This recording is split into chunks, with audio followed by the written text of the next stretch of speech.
Welcome back to True Talk with TruMotion, where a couple of guys talk about how to make the world a better place and hopefully make your day a little bit better in the process. My name is Mark, followed by my co-host Steven.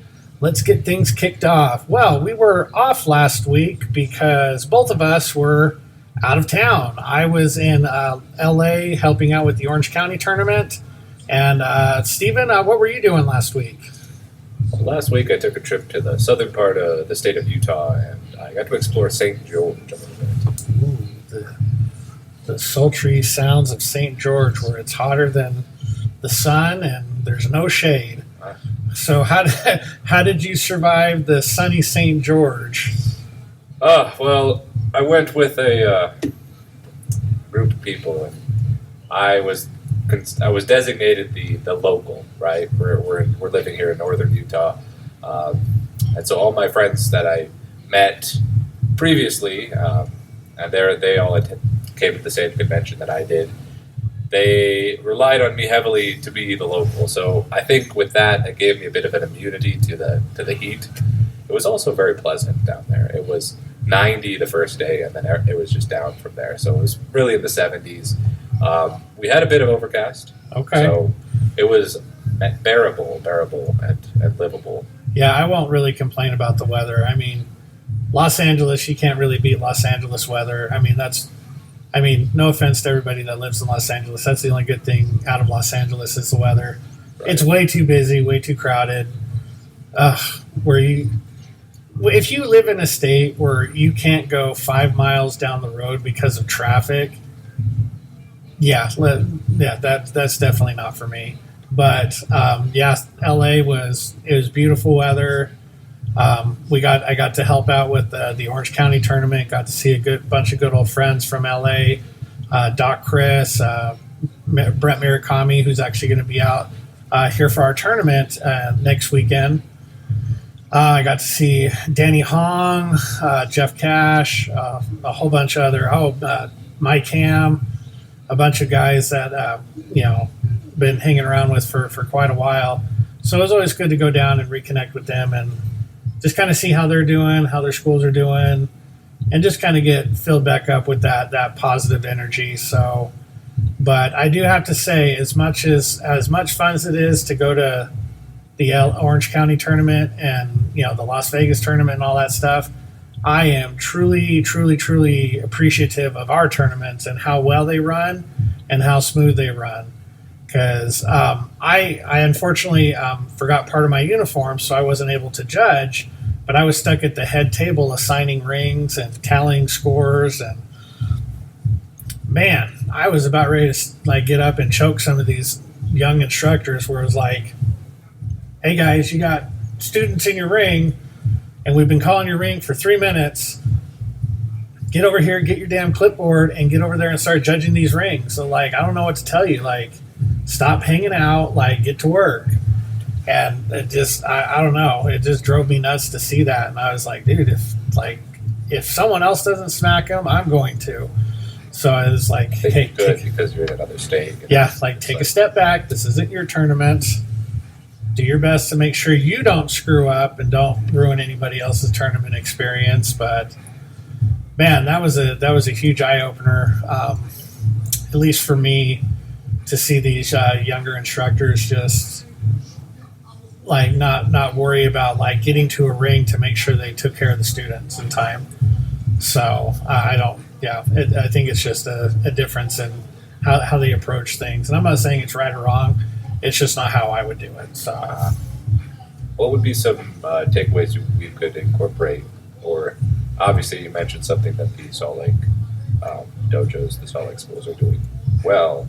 It seems like that we're putting an emphasis on bringing our students, running them through, doing the rings in a prompt and timely manner. What are some other things we could take away, or what are some things that you think Orange County or other schools are doing better? Well, it's very interesting. We actually adopted one thing that Orange County did last tournament, where we were charging per event.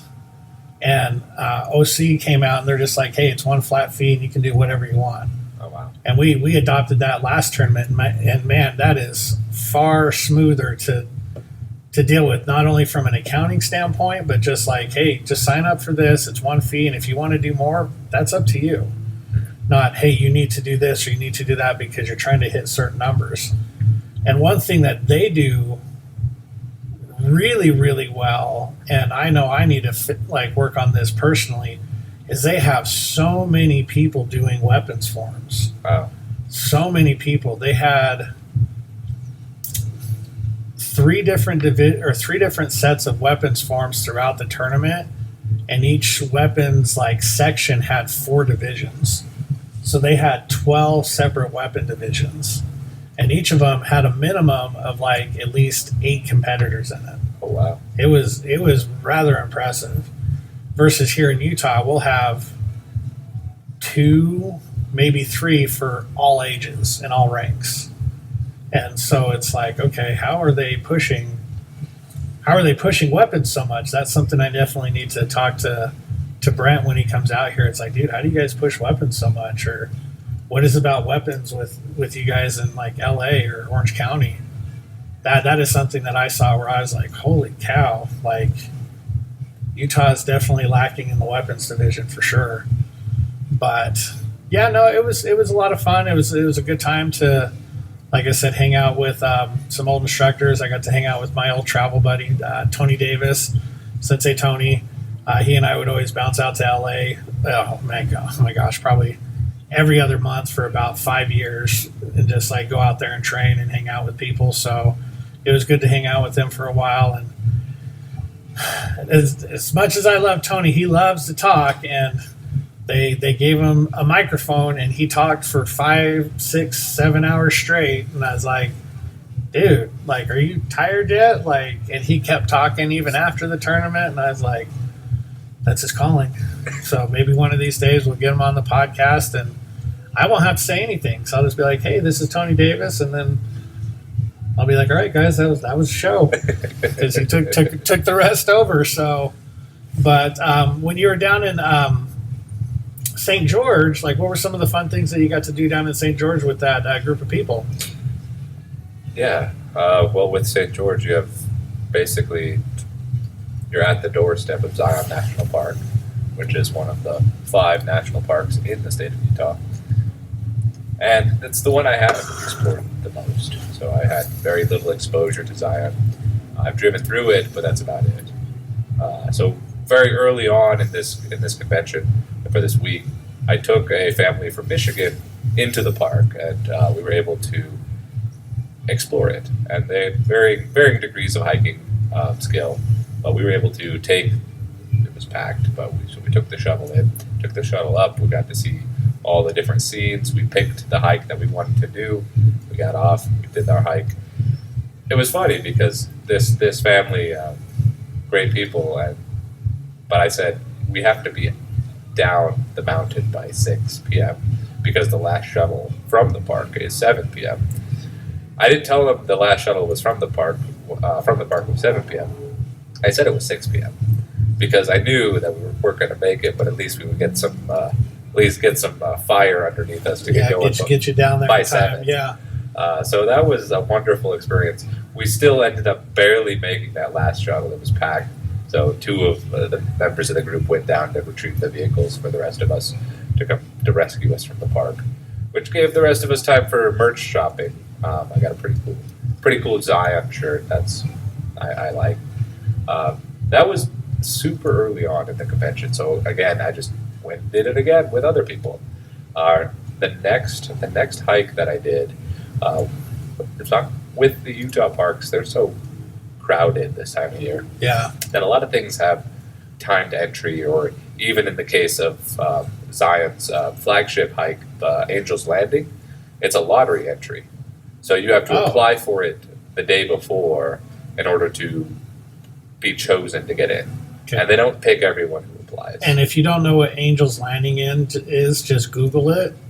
It is a gorgeous and dangerous hike. Right. So if you've never heard of Angel's Landing, just hop on Google right now, type it in, and hit images. It's a trip. So sorry. I feel like I had to throw that in because we've got people who might not know. Yeah, that. Exactly. for me, it was kind of funny, just a sidebar here. Having explored all the national parks to an extent, I kind of know what rocks look like now. So the people that come in from out of town, they're like, these are awesome. This is so wonderful. And I'm like, yeah, it's all right. It's a rock. Yeah, it's like when they come into Utah and they see the Rocky Mountains. They're like, holy crap, these things are huge. You're like, yeah, those are just, they're there. Yeah, exactly.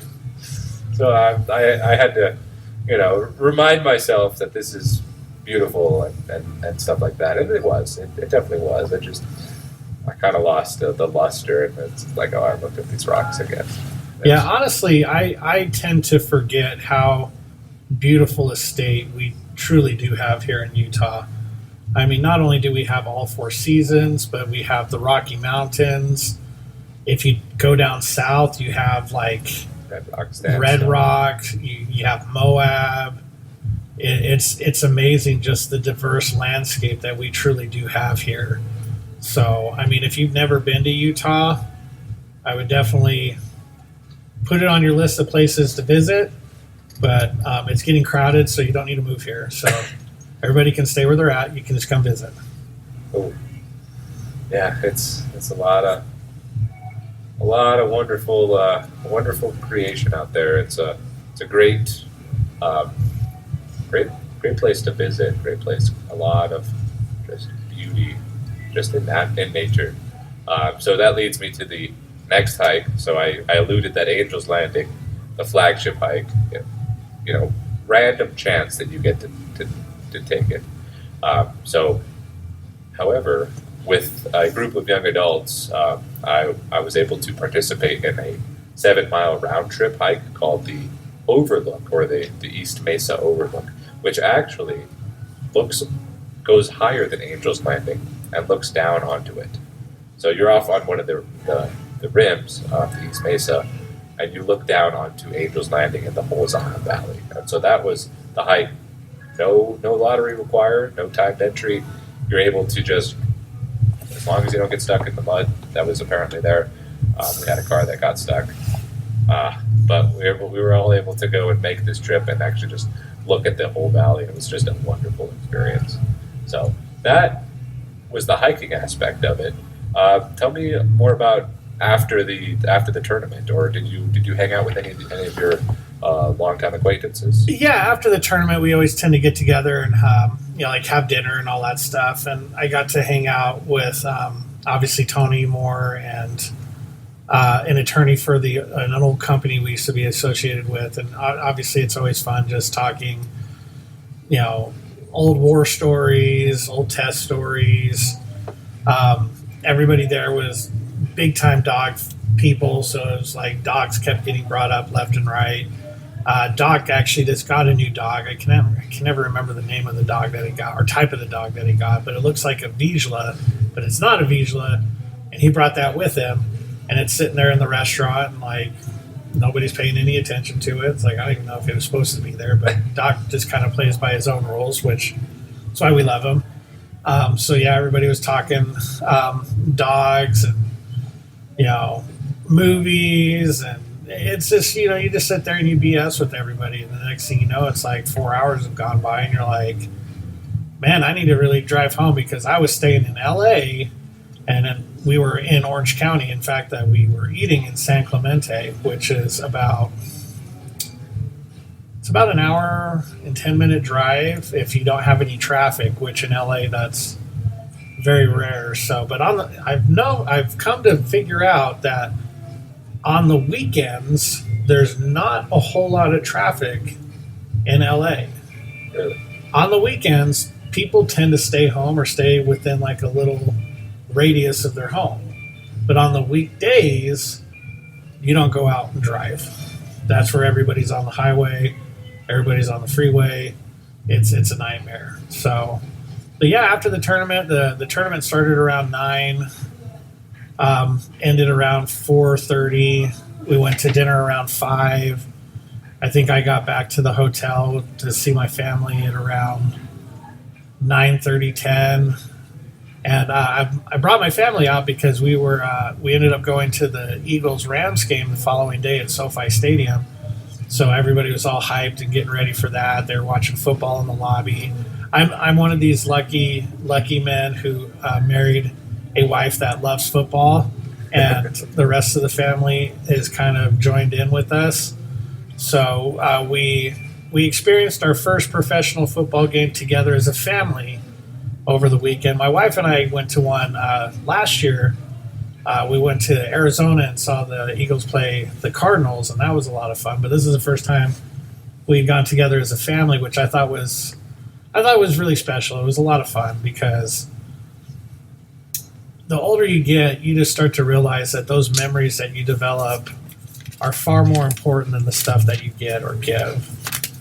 And that's something my wife has really kind of instilled in all of us, because unfortunately she lost her mother when she was 18 years old.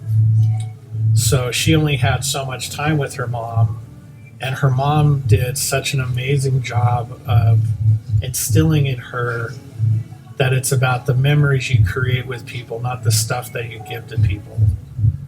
And so often in today's society, you think, oh, well, you measure how much you care about people by what you give them or what you get from them or what, this material stuff.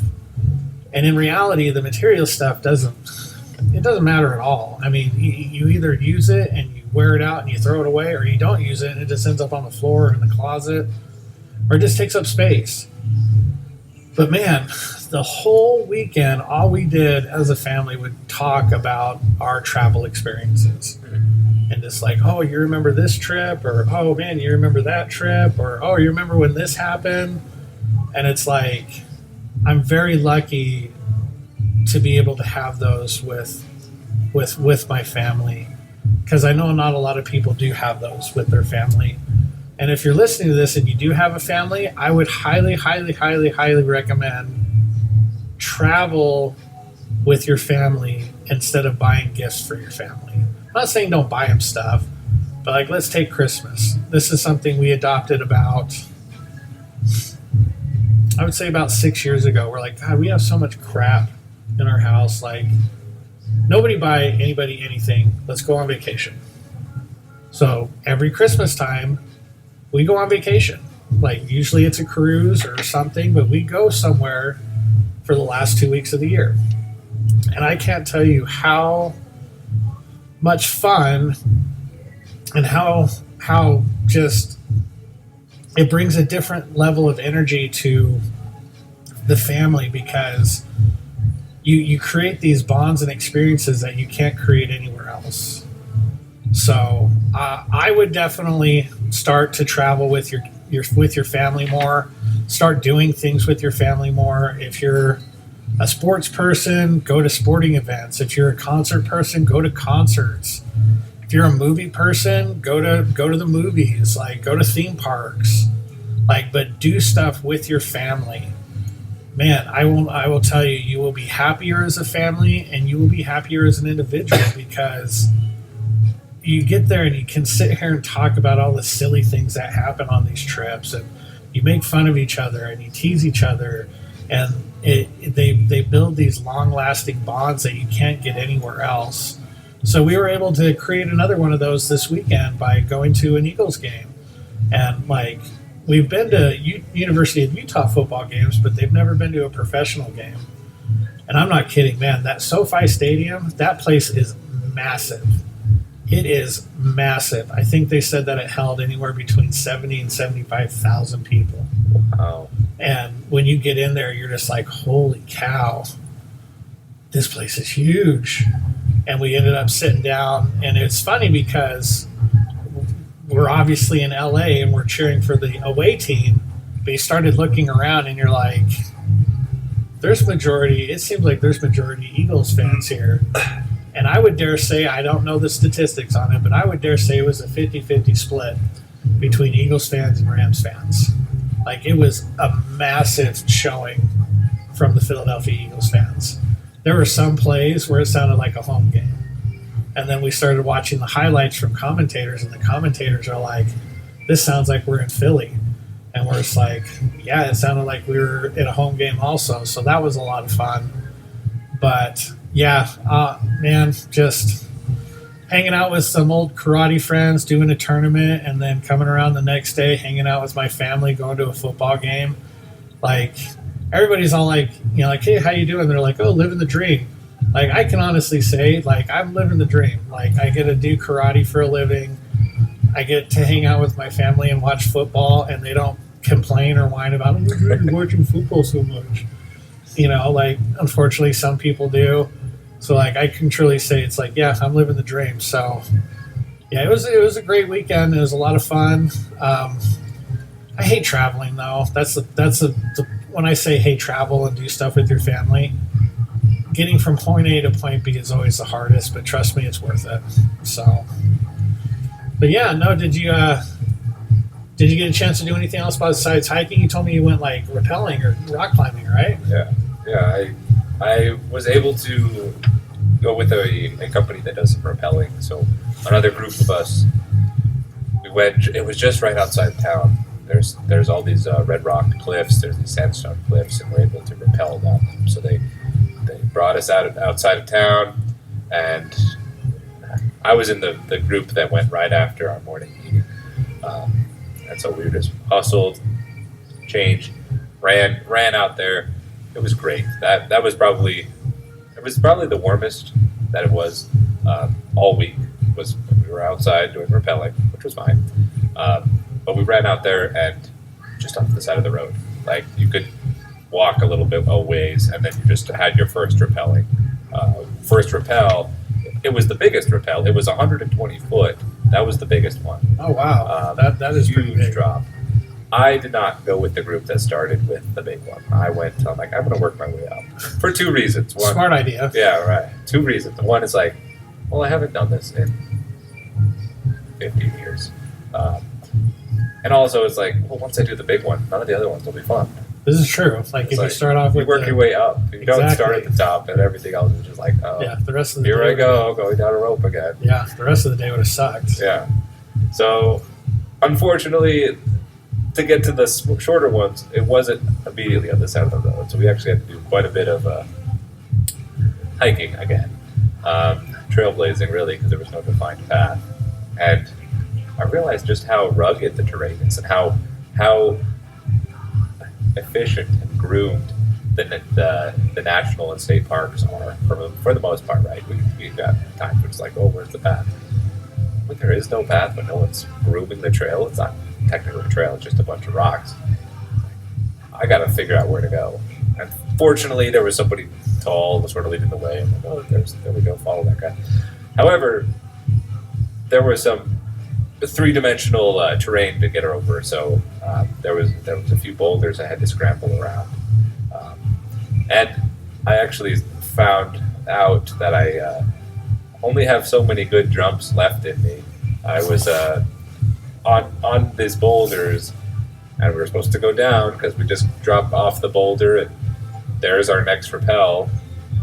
And I don't know if I was just not gauging the distance right or whatnot. I kind of did the whole thing like what cats do. I'm like, okay, wiggle, prepare myself to launch. Then I launched, and it turns out I jumped about 8 feet, and I'm half that high. I'm not that tall. Yeah. So it's like I look behind me and it's a wall. And I'm like, and then it hits me and it's like, oh, that I landed that all with my knees and my back. I'm like, oh, and then I could just hear the fingernail on the chalkboard scratching. It's like one more jump, one less jump you can make in your life. Welcome to old age, Stephen. We will welcome you with open arms. I don't know. Yeah. We had this discussion earlier, and it's like, oh my gosh, you're starting to get old when you feel like if you sneeze too hard, you're going to need to see a chiropractor. Or if you sleep wrong in bed, you feel like you're paralyzed. It's like, yep. Now all of a sudden you see a drop, and you're like, I don't know if I want to do that. Is there another way around? Yeah. Can someone just like lower me down? Steps. Can I have a ramp? So that was, wow. There was 2 of those. Fortunately, the second one wasn't as bad. It was probably a 3-foot boulder, but it was deceptive because it was covered with brush. So I'm like, how deep does this go? Yeah. I could disappear in this. Yeah. In this So like, bush. hey, can someone keep an eye out for me? I'm down here. But rappelling was awesome. There were times working my way up to the big one. The big 120-foot drop was wonderful. Like each one had its own challenges. The first one, it was a very jagged cliff face that we rappelled off of. So it wasn't all just a flat rock to walk down backwards while you're hanging from a rope. You had to sort of bounce and get down because the rocks were sticking out in a certain way that it wasn't smooth. So you had to step around outcroppings, try not to get your foot caught in the crevice on the side of the cliff. Try not to lose a shoe because that would just make the rest of it not fun. But it was a wonderful time. I went with some great people. I had some good conversations. Really felt like I bonded. Also, really was one of those things that it's like, I did this. It's a kind of a stressful event. Like, yeah, granted, you can have fun with it, but you're looking at it, it's like this is something that I put in my deposit of hard things that I've done. That it's like, okay, now when I run into another difficult challenge, I can say, well, I did this other thing. How hard is it in contrast? So that's sort of just kind of how I see things. And so I'm happy that I did it, and it was definitely a growing moment for me. That's awesome. Yeah, so that's what we were doing last week when we weren't able to sit down and talk with you guys. But we definitely wanted to kind of recap with you on what was going on with us. So, kind of funny, interesting story when you were talking about the first hike you went on. And you're like, hey, we got to be back at a certain time because people are slow. Oh my gosh. But I'll talk about it. My wife's grandmother, Grandma June, may she rest in peace. We love her soul. She was never on time for anything. Okay, it started to get to the point where if you were like, "Hey, dinner's at 7:30," we would be like, "Hey, dinner's at 7:15," and then she would still never be on time. And then it got to the point where like, "Hey, dinner's at 7," and then she was never on time. And it got to the point where we were telling her dinner was an hour and a half before the time it was supposed to be, and she was still never on time. And funny story. You know, you hear the statement and be like, oh, gosh, you'd be late to your own funeral. Yeah. She was. Okay, so sidebar. Unfortunately, she passed away, I think going on about 7-8 years ago now. She was cremated, and we were in charge of picking her up from the mortuary to transport her to the church and the church service. And we get there and they can't find her. Okay.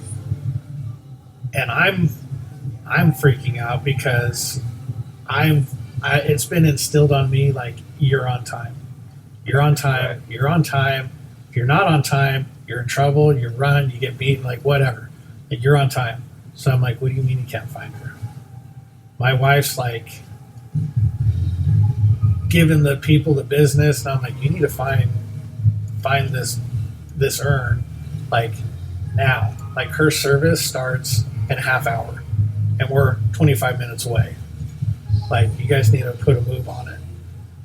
Well, long story short, they end up finding the urn and this and that, and we were 15-20 minutes late for her service. So we can honestly say Grandma June showed up late to her own funeral. And at the time, I'm telling you, I was a basket case. I was stressing out. I was freaking out. I'm like, oh my gosh, nobody's going to ever trust us to do anything ever again. But again, those are one of those memories and moments where you look back on it and you're like, that's funny. Yeah. At the time, was not funny. Looking at it now, that was really funny because that built one of those moments together as a family and as a unit, to where she was late for everything anyways. It might as well be late to her own funeral. So, yeah, a little sidebar with that. When you were talking about that, I was like, oh my gosh, that reminds me of this story. So, so that's what's been going on the past few days with us. This Friday, we are going to be interviewing the man, the myth, the legend, Master David Linton.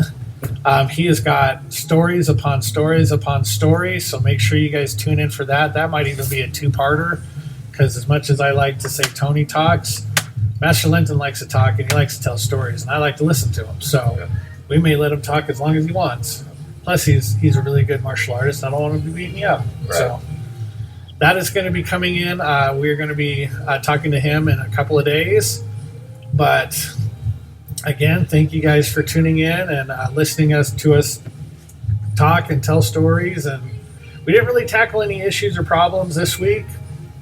We just wanted to kind of talk to you guys about what we've been doing and kind of catching up with you. And then next week, or I should say in the next couple of days, we'll be interviewing Master Linton and just kind of hearing his story and his journey in the martial arts and his takeaway with everything. And then we'll start getting back into the topics and discussions. And we've got tournament coming up, so we'll probably be doing a recap on tournaments.